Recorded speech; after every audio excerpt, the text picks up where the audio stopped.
నమస్కారం.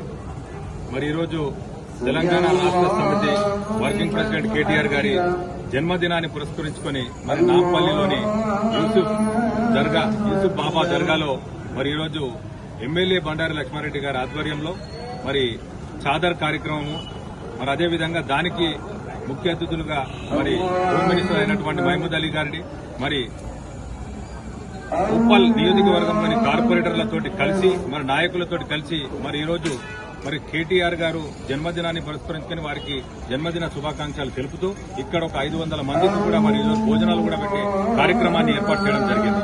మరి మీరు గమనించినట్టయితే మరి ఈ దర్గాకి నిజంగా కూడా చాలా ప్రత్యేకత ఉంది. ఇంతకుముందు మహమూద్ అలీ గారు చెప్పినట్టు ఇక్కడ ఏ కోరిక కోరుకుంటే అది ఖచ్చితంగా నెరవేరుతుందని చెప్పేసి వారు చెప్తా ఉన్నారు. మరి తెలంగాణ రాష్ట్రం రావాలని చెప్పేసి కూడా ఈ దర్గాలో కోరుకోవడం జరిగింది. మరి దానికే నిదర్శనం తెలంగాణ రాష్ట్రం కూడా రావడం.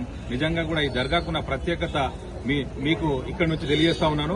మరి ప్రతి ఒక్కరు కూడా ఏవైతే వారికి కావాల్సిన కోరికలు ఏవైతే తీరాలో మరి దర్గాకు రావాలని చెప్పేసి ఈ దర్గాకు వస్తే కోరికలను తీరుతాయని చెప్పి తెలియజేస్తూ మరి కేటీఆర్ గారికి ఉప్పల్ నియోజకవర్గం నుంచి ప్రత్యేకంగా చిల్కానగర్ డివిజన్ నుంచి మరి కేక్ కటింగ్ కార్యక్రమాన్ని కూడా మరి కేటీఆర్ గారికి శుభాకాంక్షలు తెలపాలన్న ఉద్దేశంతో ఇక్కడే కేక్ కటింగ్ కార్యక్రమం కూడా జరిగింది. మరి తెలంగాణ రాష్ట్రం మరి తొలి ముఖ్యమంత్రి మరి ఏదైతే కేసీఆర్ గారు ఉన్నప్పుడు ప్రజలు సుభిక్షంగా సంతోషంగా అన్ని కూడా మరి ఏదైతే సంక్షేమ పథకాలు వచ్చినాయో అవన్నీ కూడా రాకుండా ప్రజలు ఇబ్బంది పడుతూ ఉన్నారు. ఈ బాబాని ఇప్పుడు కోరుకోవడం జరిగింది. వీలైనంత త్వరలో మళ్లీ కేసీఆర్ గారు సీఎం కావాలని, మరి మా కేటీఆర్ గారు మంత్రి కావాలని చెప్పేసి కోరుకుంటూ మరి అవకాశం ఇచ్చిన మీ అందరికీ మరొకసారి ధన్యవాదాలు తెలుపుతూ మరి చిల్కానగర్ డివిజన్ తరఫు నుంచి కేటీఆర్ గారికి మరొకసారి జన్మదిన శుభాకాంక్షలు తెలుపుతా ఉన్నాం. హ్యాపీ బర్త్డే కేటీఆర్ గారు, హ్యాపీ బర్త్డే కేటీఆర్.